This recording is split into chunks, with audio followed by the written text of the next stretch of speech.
Oh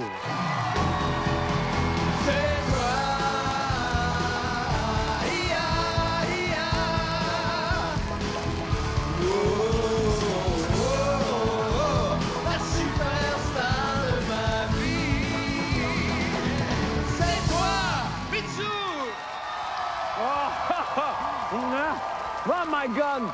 Bonsoir, mon Dieu! Bonsoir! C'est encore plus beau quand tu te déhanches comme ça devant Ben, écoute, moi, je me là. dérangerais, mon Dieu, ben oui, certain, je me dérangerais des années devant toi. Comment vas-tu? Oui, ça va très bien. Ça va bien? Oui. Je suis très content de t'accueillir ici. C'est extraordinaire. Oui, On toi, est bien. On est bien, On c'est est bien. simple, on est juste entre nous, personne ne nous regarde ou à peu près. Toi qui viens d'avoir 30 ans, ma toute belle, Oui. t'es une jeune femme, est-ce que ça a changé beaucoup de choses? Mais à part que les hommes comme toi me demandent à chaque jour quand est-ce que je vais avoir des enfants. T'es pas le premier. Ben, c'est parce que Tu me demander t'es ça pas obligé de dire tantôt. ça à tout le monde, puis devant ton chum qui est dans la salle, que je t'ai demandé quand est-ce que tu voulais avoir des enfants. Je voulais pas nécessairement me proposer comme géniteur, quoique. Mais si j'étais juste intrigué à savoir pourquoi une jeune femme qui a traversé tant de choses, qui a fait preuve de tant de choses, qui est rendue maintenant autonome, qui est rendue, ah ben oui, on continue. Alors, qui est rendue autonome, qui est rendue, maîtrise de ses moyens, qui continue d'être créative. D'ailleurs, parlant de ça, là, je voulais juste... Ton nouvel album, ça va ressembler à quoi? Je sais pas. Je vais le faire, puis après, je vais te le dire. Ah, je pensais que tu l'avais fait. Je commence. Tu commences à le faire? Je commence à le créer, là. Ah, OK, je pensais que tu voulais le sortir en avril ou en mai là, J'aimerais pour ton ça. public, ouais. J'aimerais ça. Ouais. Mais il faudrait que je sois la chanteuse bionique pour le faire. Mais Ah, ça OK. se peut. Ça se peut, je sais que tu es capable. On sait jamais. T'es rendu là. Oui. Écoute, est-ce que... C'est parce que là, ça commence à être très troublant pour moi. Je commence à avoir très chaud. Tu veux-tu qu'on s'assoie un petit peu? OK. OK.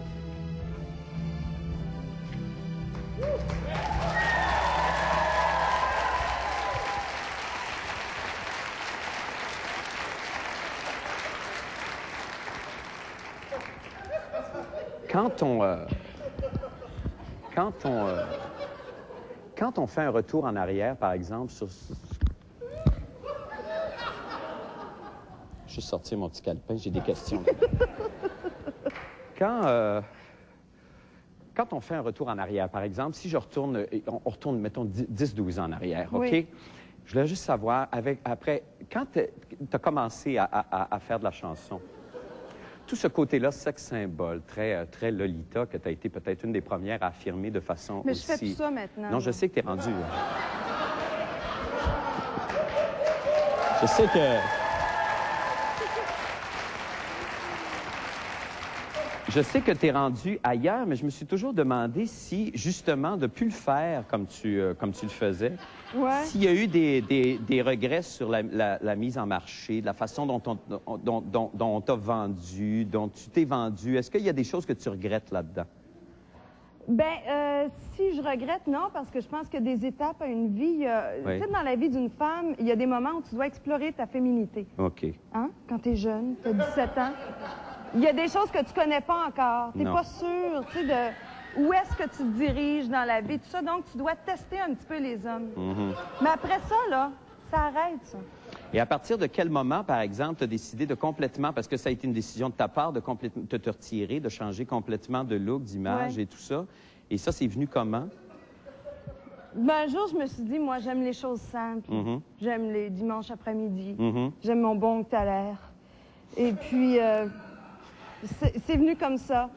Toi, quand tu étais Je jeune... voulais être une fille simple, je voulais être une OK. fille comme toutes les autres. OK, d'accord. Alors, Parce que c'était difficile, les hommes avaient tellement peur de moi. les hommes ont... Ben, plus maintenant, je pense. Non, non, OK, maintenant, maintenant, non. ça, c'est réglé. Mais c'est vrai que tu as eu une...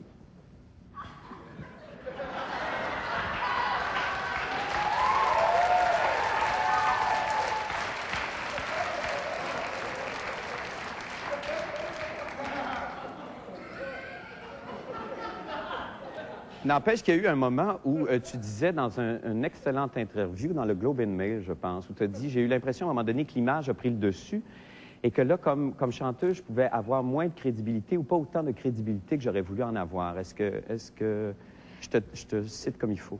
Tu me cites comme il faut, oui, effectivement. Parce qu'à un moment donné, je me disais, il faut que la musique ressorte. Il faut que la musique ressorte de ce décor. OK. Et puis, pour ce faire, il fallait absolument que je laisse aller le côté de l'image. OK, tu vois. d'accord. Ouais, ouais. évidemment. J'aimerais ça que tu me parles de ta rencontre avec... ta rencontre ou ta non-rencontre avec Luc Plamondon, parce que je pense qu'avant même que tu fasses Bye Bye, mon cowboy, il y avait eu une approche de ta part où il y avait eu une rencontre qui s'est pas passée finalement. Est-ce que... Ou qui s'est passée? C'est-à-dire qu'elle s'est passée, c'est jamais passé musicalement entre lui et moi. Okay. Sauf que je le voyais souvent dans un bar, j'avais 15 ans. Oh mon Dieu, tu étais dans les bars, ben non, tu avais des fausses cartes. Et puis, quand je le rencontrais, je lui disais que j'étais chanteuse. Okay. Et c'était pas vrai.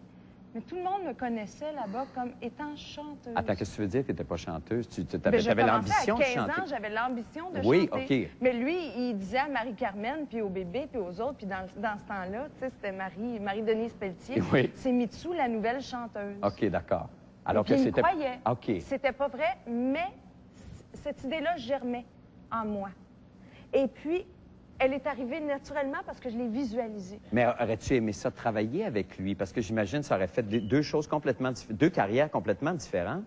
Puis ça doit être dans ce temps. En plus, avec l'image qu'il projette cet homme-là, puis tout ça. Aurais-tu aimé ça que ça aille plus loin? Oui, mais je me voyais pas nécessairement en bossu de Notre-Dame. Mais ça aurait pu. Ça peut se travailler, ça peut se travailler, ça.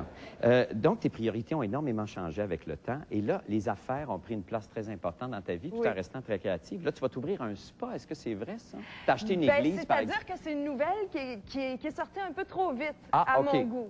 OK? Parce qu'à un moment donné, on était justement à la Ville de Montréal pour faire approuver le projet par le changement de zonage. Et puis, il venait d'avoir une conférence de presse par le maire tout de suite avant. Donc, quand moi, je suis arrivée là, effectivement, ça, c'est quelque chose qui devait se faire très, très business, mais sans en parler nécessairement aux médias. Ils étaient là. Donc, à peu près un an avant le moment où moi, j'en aurais parlé, c'est sorti dans les journaux. Ah, OK. Donc, c'est pas certain encore, ou c'est pas sûr que ça... C'est-à-dire que c'est en préparation, mais avant de t'inviter, c'est sûr que tu vas être un premier. J'aimerais ça recevoir le carnet d'invitation parce que c'est une espèce de spa à l'européenne un peu où des gens vont pouvoir se faire masser ensemble dans la même pièce, par exemple. Bon, il va y avoir des soins corporels qui vont être offerts aux gens qui y vont. Et il va y avoir tout un traitement, évidemment, pour le bien-être intérieur aussi. Et ça, c'est... Es-tu mystique? Je suis mystique, peut-être pas. Je suis une fille qui est quand même assez zen. Je suis une fille qui a été élevée dans ce milieu-là. Mais je suis très terre-à-terre, cependant.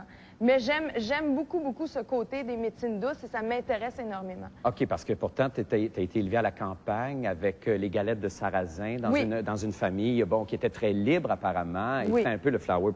C'est les années hippies, un peu de ça. Et ça t'a tombé. Non, faut pas avoir peur des mots. C'était des hippies. Oui.